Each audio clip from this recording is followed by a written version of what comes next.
Hello and welcome to The Gist. I'm your host, Chris Vetrano, here every week to break down all the things that are happening in pop culture and interviewing the people that make it pop.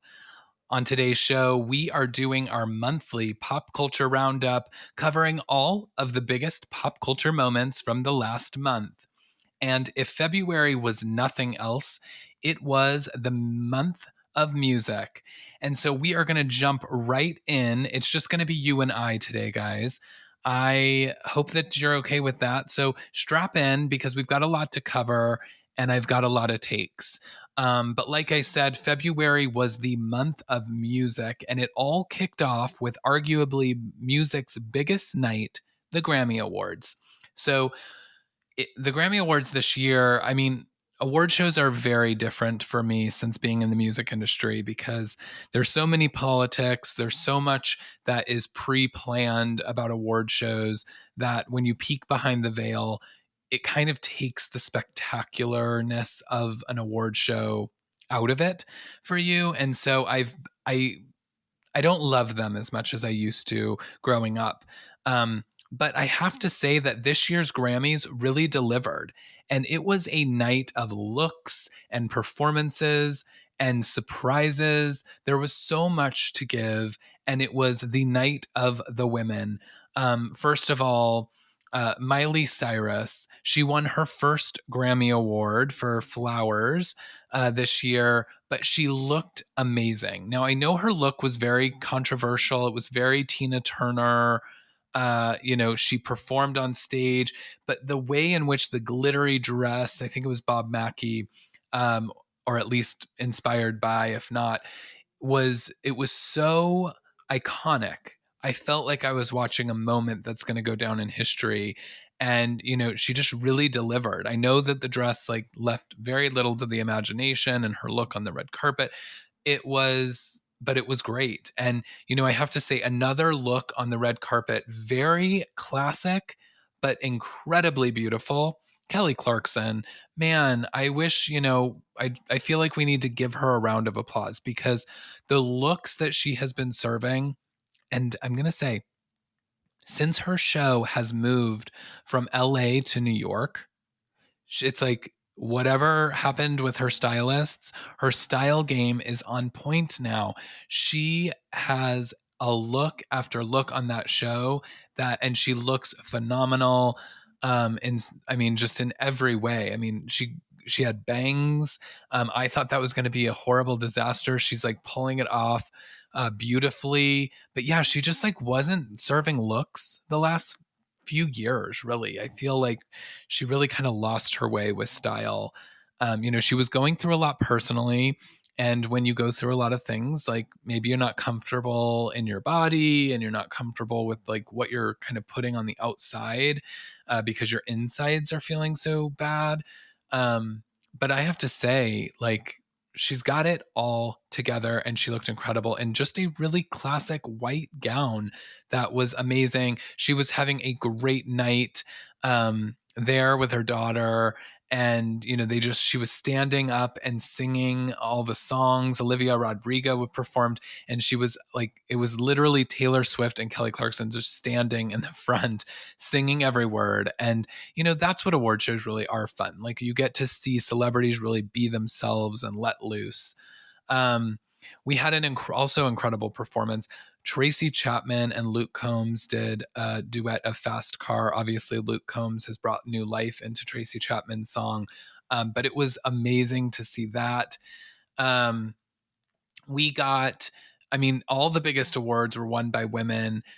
Taylor Swift won Best Pop Album and then also won Best Album of the Year. But when she went up to win Best Pop Album, she announced, so we've been clamoring for weeks and months over when she was going to announce the Reputation Taylor's version release. So last year, we talked about this a lot on the podcast. Last year, she was just sort of racing out these Taylor's versions. We got so many of them back to back. It was like she wasn't giving a lot of room to breathe. A lot of people were speculating that she really wanted to get the Taylor's versions done while she was on the Eras tour.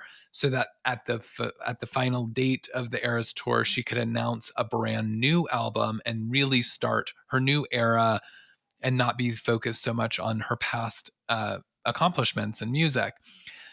But we were wrong. Taylor did not announce the Reputation album. Instead, she announced a new album.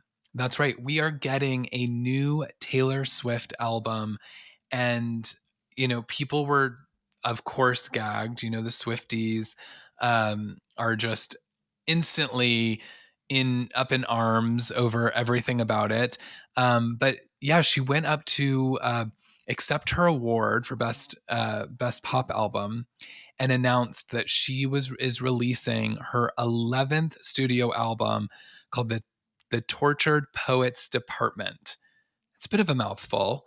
But of course, I'm here for it. And it is coming out on April 19th on Republic Records. And so, very excited for that. I am curious if we're going to get a single leading up to it. Especially with these Taylor's versions, it's like she's everywhere and her songs are everywhere. And so they're all charting. And she's like not really having to do a lot of promotion because, my God, it's Taylor Swift. So, I don't even know if she's going to like invest in a single because she didn't announce that she's releasing a single. And we're, about a month and a half away at this point from this new record. So she certainly isn't giving us a lot of lead time with a single if she has one. A lot of people are saying that this is going to be her big breakup album with Joe. And that we're going to get a lot of really juicy content from these songs. And so I am here for it and I'm ready for it and bring it on. But that was one of our big surprises. And then Beyonce also won and was honored, but the news that sort of trumped everything was that Jay-Z, who was given a special award of the evening, he went up and essentially used his opportunity to say that he was mad that the Grammys have passed over Beyonce for all of the like biggest titles. And he's not right. He's not really wrong because she has won more Grammys than anyone in history with 32 in total. Okay. So I get what he's alluding to here is that she's 132, but why is she not 16 of those times, by the way, she was nominated in the major categories and only won for Song of the Year for Single Ladies once. But she's never won Album of the Year. And, he made his speech kind of, that was the key note, was like, why isn't she winning this? And it's ironic because it kind of had a Kanye vibe because Taylor had just won Pop Album of the Year, and then Taylor went on to win Album of the Year shortly after that. And so it did feel a little bit like it was taking the steam out of Taylor, same way that Kanye went up and said, Beyonce had the best music video of the year. So, yeah, but that happened. And then also, surprise of the night was the final award, Best Album of the Year, was presented by Celine Dion. So we know that Celine Dion has been suffering from stiff person syndrome. She can't perform anymore. She hasn't been seen publicly. And so it was a really big deal that she came. People were, thrilled to see her. Taylor won. Taylor brought Lana Del Rey up on stage with her. Which in itself felt a little bit confusing. But what fans really kind of attacked Taylor for was that she didn't give a lot of praise or homage to the fact that Celine Dion was presenting her the award. When she went up on stage, she sort of just grabbed the award from Celine, but was sort of like pointing out that Lana was on the stage with her. And then she just sort of gave her speech and walked off. Now, of course, later we ended up seeing that backstage they hugged, they took a photo opportunity together. But, it was a big deal that Celine was there, and maybe Taylor didn't do enough to sort of honor that. And so I hear it. And I don't know. chalk it up to being excited about winning the biggest award of the night, but also, Taylor is a very decorated artist, and at this point, she should know what's going on. But it was a fun Grammys. And it gave some things that I feel like our award shows have been really lacking, which is it gave us it was fast paced, good performances, surprises, things that just really have been falling flat at some of the award shows over the last couple of years. And so kudos to them for putting on a great show. And then also in surprising news, we got a surprise Beyonce album announcement as well. Not the night of the Grammys. She waited until the Super Bowl. She had a special Super Bowl commercial with Verizon, and she announced that she was releasing her country record, which, people had been speculating that it was going to be the second act of, this whole Renaissance-y vibe that she's doing. Renaissance was act one. Now she's going to release her country record. And people thought that might be the way in which she was going, because she started, especially at the Grammys, she had cowboy hats. She's been wearing this like very country-ish look. It's kind of like a country disco look. But she did. She announced that she was releasing a country record, and her first two songs, 16 Carriages and then the single Texas Hold'em, both came out. Now, I'm going to lose some listeners right here, okay, because I'm not a Beyonce fan. And I think that like Texas Hold'em, it's like fun and kitschy country music. It's the first time that a Black female has gone number one on the Billboard country charts. So kudos for her trailblazing that. But, it's not a song that I need to put on. But I'm also not a massive Beyonce fan. Okay. And now don't hear me say that I'm not a fan, because I know me some Beyonce catalog. I can crazy in love with the best of y'all. But I don't stan her the way that, people really do. And I get why people do. She's very talented. She's very captivating in a lot of ways. And I love her story. And I was, a huge Destiny's Child fan. And I was a huge early Beyonce fan. I just haven't like gravitated towards some of her later stuff that she's done. And I usually find like one or two songs from each of her records that I'm like into, but yeah, but not a lot. And so I'm hoping that there's more on this country record that I will jive with. I haven't heard it yet. Something that I love, but I will be listening, of course, when Beyonce goes country. And so we got that news. Of course, other album news, Normani. Okay, we have been talking about Normani for years. When is she dropping this debut record, her first solo record coming out of Fifth Harmony? We had Motivation, the single. We had tons of features with Normani. It was time. We kept hearing about these albums, and then it kept getting delayed and delayed. And at no fault of hers, but I think that, the labels didn't know what they wanted to do with her, what sound to go in, what direction. It was a big old mess. And we're finally getting our Normani album. So she announced that the album is coming. She did not announce the release date, but the album name is Dopamine. She released the artwork. It's official. We're getting a Normani album, and I know that the harmonizers out there are very excited, and I'm excited to see what she can do. I loved Motivation. It was an incredible first solo single for her. But we'll see what direction it kind of goes, and I'll be back with my reviews on that at a later date. But also we're getting our Ariana Grande album, which we've talked about in our January pop culture roundup. So if you are curious about the thoughts on that, go listen to that. But her first single, Yes and, is not doing the Thank You Next kind of impact that I think that they thought it was going to. The fact that Max Martin has been working with her on this project, I think we anticipated that it was going to be massive.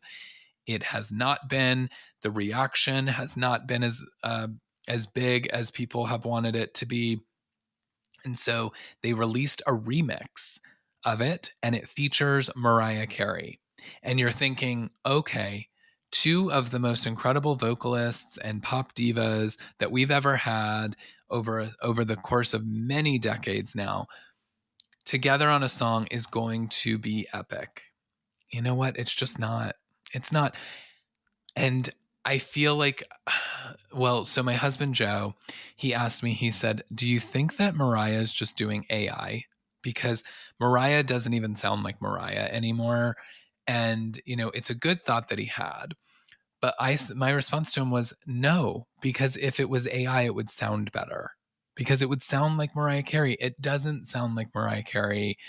It doesn't, like, outside of the whistle notes that are, in throughout the song, it's just not serving, and it's falling flat, and it's also falling off the charts.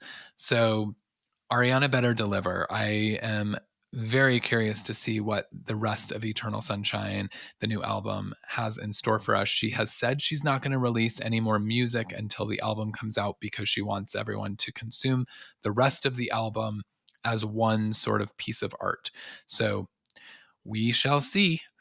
But also in music news, I mentioned Beyonce was kind of the headline. She sort of stole the headline of the Super Bowl with her album announcement. But the Super Bowl halftime show with Usher, it was a spectacle. And you know what? I feel very similar with Usher and Beyonce that, like, early Usher, I was like obsessed with. And then, like, in the later years, I've sort of fallen off, but like he releases like an album and I'll listen to it through and I'm like, oh, there's like this one song on there that I like would maybe add to, my jams playlist and, pick it up again. But so I mean, I was excited for the show, and especially coming off of Rihanna last year, it might be controversial to say, I thought Rihanna was a snooze fest. I thought that, like, the fact that she surprise announced that she was pregnant is like, you know, great. And, it was a shocking moment and it gave us something to talk about. But she didn't do a lot. She just sort of walked around the stage. There was a lot of dancers. There was, the stage was moving up and down, but it was a little bit boring. And Rihanna is not boring. And so it didn't give me what I wanted. Well, what I wanted was what we got this year with Usher. There was roller skating, there was surprises, there was flips, there was so many dancers, there was so much going on that it was almost a little bit overwhelming in that, like, you couldn't figure out what you were feasting your eyes on.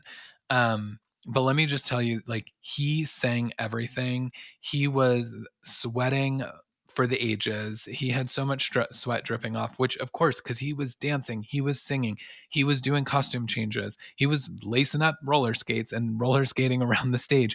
I mean, it was a show. And we got surprises. We had Alicia Keys come out. It was a little bit controversial because she missed one of her notes in the opening of her song, or of her little set that she started, and everyone that went to rewatch it or watch it later who wasn't watching the game live, i.e. me, that was completely changed. They went in and fixed her flubbed note. And so there was stories of her flubbed note. And then, of course, the internet was like, wait a minute, I didn't hear a flubbed note. And it was revealed that they went in and edited it. And that is the power of social media, guys. That's why we can't get away with anything anymore. Um, but it was such a show. It was something to really, really enjoy. And Jermaine Dupri was there. I mean, it was incredible. And so if you haven't seen it, I think it's like 13 minutes. It's 13 minutes that you want to go and enjoy something, especially if loved Usher back in the day with Yeah and My Confessions. And I mean, my gosh, he hit them all, and it was something to watch. So certainly think those are the big music moments of the month. But like I said, February, it's also a short month, so let's be honest. But February, really, that was a lot of our pop culture news, was just the Grammys, the Super Bowl. Of course, everyone's still going nuts for Travis and Taylor. because I guess the Chiefs won. I don't know. I didn't watch the game, but and just kidding. I do know that they won, but I not kidding. I didn't watch. But I saw all the photos of Taylor getting the ick as Travis was singing "Viva Las Vegas" at the end of the game, and so it was fun. It was a fun month, but I think music really took the center stage. In other pop culture news, Bravo. Okay. Now, I know we cover a lot of Bravo here on the podcast, but this month there is so much to cover. And guys, it's not great. It's not great. Okay. I'm grouping all of these things under Bravo, but these are some other big pop culture moments that happened in February. So, starting with Tom Sandoval. So, we thought that he couldn't get worse, right? After all of the Sandoval happened, so much was going on. We thought for sure Tom couldn't do anything that got any lower. Well, the season kicked off. And by the way, they are like definitely trying to give us a Tom redemption arc this season. Lisa is really pushing it. She's really trying to get the gang all to like be friends with Tom again. And yeah, it's just, I don't think it's playing because meanwhile, he does this interview with the New York Times to promote the new series or the new season. And he compares Sandoval in the interview to George Floyd and O.J. Simpson. Okay? No. And I'm just going to leave it at that. No, on so many levels, this is nothing like that. And I mean, people died in those other scenarios, and Sandoval was not that. And so the fact that he was even thought that that was something to say is just, it just shows you how diabolical this person is. He should not have come back on this season. I stand by that. I think that this person, I mean, certainly at this point, Bravo needs to do something because it's not good. It's not a good look. But yeah, he says this in the New York Times. And the odd thing is, so if you read this New York Times article, which I definitely say that if you haven't, you should check it out. But in the interview, or in the article rather, they talk about how he says these comments and that someone from Bravo, one of the publicists, is there and overhears these comments. They wrap for the day. The next day, New York Times is supposed to go and see him behind the scenes filming his confessionals for the new season. They call and say he's just not feeling it. But meanwhile, everyone's like, well, Bravo knew that he made these comments and now they're trying to redirect. And so they asked the New York Times, could we give you a different cast member to interview instead? So totally trying to change the narrative of what this story is going to be about. And yeah, New York Times doesn't play. So they put it all out there for us to see. So that was the first thing. Then things are not looking good for our, Bravo daddy, Andy Cohen. Brandi Glanville submits a lawsuit naming Andy Cohen and Bravo, but it's for sexual harassment. Okay. So this is a little complicated because obviously Caroline Manzo had her alleged claims about Brandi sexually harassing her on the girls' trip that will now for sure we will never see it because Brandi has put the nail in that coffin. I am furious that we're not getting Alex McCord back on our screens. I was dying for that. Her and Camille Grammer and having these women in the same place. I was chomping at the bit for it. We've got it, by the way, we've got to get Alex McCord and Countess Luann on the next season of Traitors. Am I right? God, those two would be so good on, again, just, in her ugly Herman Munster shoes. Yeah, it would just be amazing. But anyways, back to Brandi. So all this stuff happens. This is now going to go down in history as the lost season. We're never going to see this footage. There's no way that they're going to be able to piece anything together. So all this happens. Brandy had like come out that she was pissed that like Bravo wasn't coming to her defense against all the claims from Caroline. The women that were on the trip were coming to her defense to say like none of that happened. We didn't see that. It was all fun and games. Caroline was into it, and then suddenly she wasn't.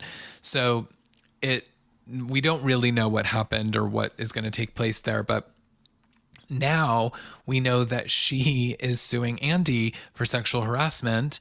And so what now we have learned that has come to light, because Andy's made some statements, and then there's also the message was leaked. So apparently Andy is at a party, Kate Chastain is there, and they call Brandy on like a video message, but left a video voicemail, like a FaceTime voicemail. And I guess they sort of say, like, you know, come watch us have sex, or I don't know, we're going to, something about like watching them have sex. And that is really all that like Brandy's suit has really come forward with, is that he was drunk and, you know, said to come watch him have sex with another Bravo celebrity. Well, Andy explained it in a response on Twitter that it was, you know, Kate Chastain, and that Brandy was in on the joke. And then what we have then seen is that Brandy also responded to their message by saying something like, I'll bring the dildo, or something, or I'll bring my plastic dildo, or something like that. So this is complicated, as I said, because like they were obviously joking. They were obviously like inebriated and having a good time, and thought that like, you know, Brandy and Andy have had a history of like sexual not conduct, but just conversation. You know, I think at the season 5 reunion, she like talked about giving Andy a lap dance. I mean, like she is always kind of this person. And so it wouldn't be outside of the norm for this to have happened. This feels all very revenge focused, rather than like truly somebody that is experiencing trauma from sexual harassment. But on the flip side of that, I will say Andy is their boss. And, you know, in my normal day job, I can't go talk about, you know, having somebody watch me have sex with my partner or a friend or another colleague or anything. I mean, it would be sexual harassment no matter how close you are, or no matter what it is. So unfortunately it is. And I don't know what's going to happen. I feel like we'll probably figure this out behind the scenes. I don't think this is like going to court. I don't think that that's happening. But that doesn't stop there, because then Leah McSweeney, Real Housewives of New York, comes forward, files a lawsuit against Bravo, and names Andy Cohen in it as well, talking about that, you know, she obviously has struggled with her sobriety, and we know her story. We know her story, that she came on to the Housewives. She had, you know, claimed that she was like coming out of her sobriety period, and she was like back, she was off the wagon, but that she was like drinking responsibly. Well, she's saying that the producers took advantage of that information and essentially was like forcing her to drink and forcing her off the wagon, and used her sobriety against her in ways that she could then act out. And she's kind of made these claims before, so that wasn't like necessarily new. But she goes on to say that also Andy Cohen has, you know, been partying and doing cocaine and with some of the other housewives and some of his favorites, and that he is just like he's partying too much with the folks, and that this is traumatic for her sobriety. And now, because, you know, she can't get hired other places, she's lost some work due to some of the things that she portrayed on the show. And so she's claiming that this has created trauma for her. And again, it's like, okay, she got fired, she was unhappy about it, but you know, Andy, I don't think that anyone ever thought that Andy wasn't a partier. Like, he pretty much claims that he is all the time. Now, what kind of like recreational drugs, alcohol, etc., that he does is like not necessarily like front and center, but I don't think that anyone's shocked to like hear this information. But again, on the flip side of all of this, he is the boss.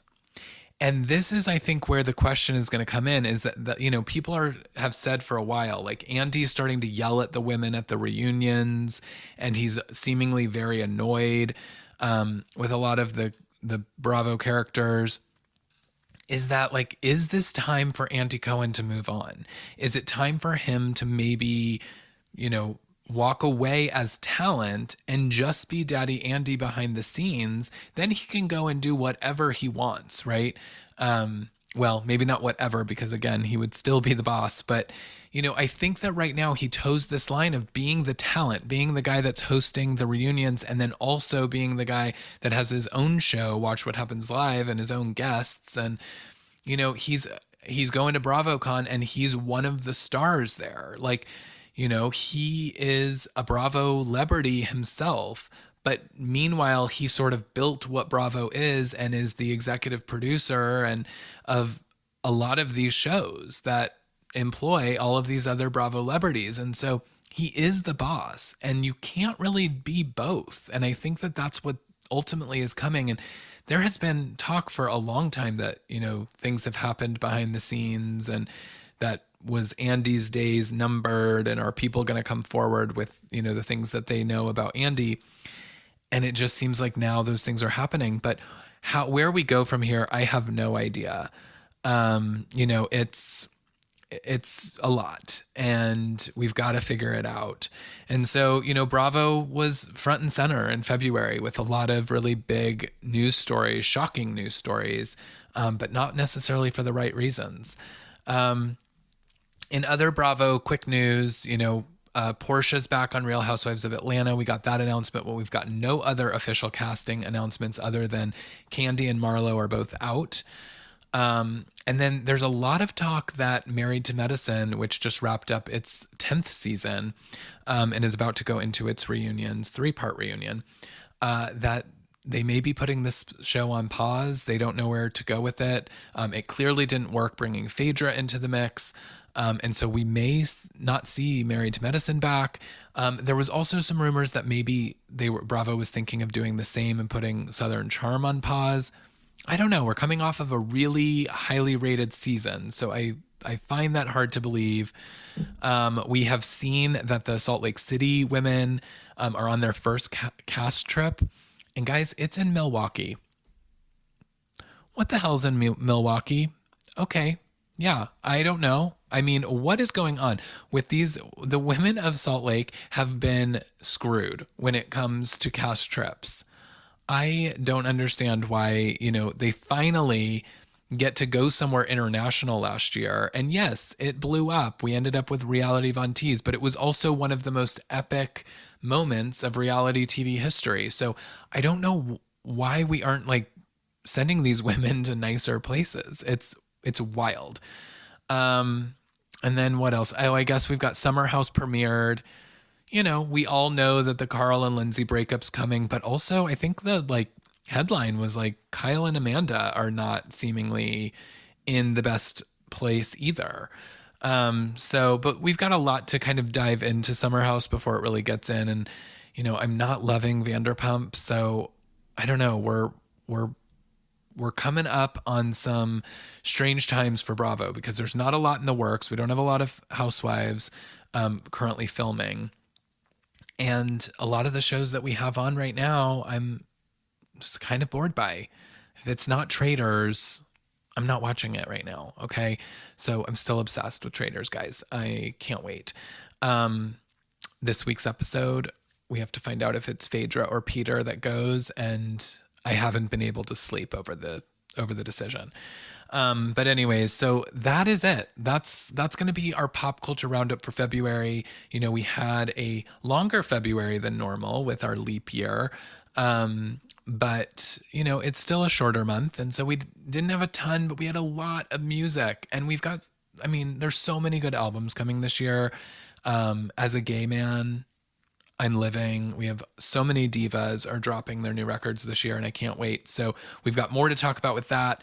And then, yeah, we'll find out what happens with all of this Andy Cohen stuff. I guess we're going to go into March and find out what goes on there. But yeah, that's our pop culture roundup for February. Don't forget, you can find me on all the socials. I'm at CM Vetrano, and I am active as I can be there when there is breaking news. So if you want to follow pop culture stuff, I usually am like resharing other people's stuff, but try to like curate the things that are important that might end up on the pod. But you can also slide into my DMs. And if you know a breaking pop culture story that you want me to feature on here, just throw it in my DMs, and I'll feature you in the next month's pop culture roundup. So CM Vetrano on socials. And then again, don't forget to come back week over week. We've got a ton of guests coming in March that I'm super excited about. So come back for that. And until next week, I hope that you all have a great weekend, great week, and I'll talk to you all soon. Bye.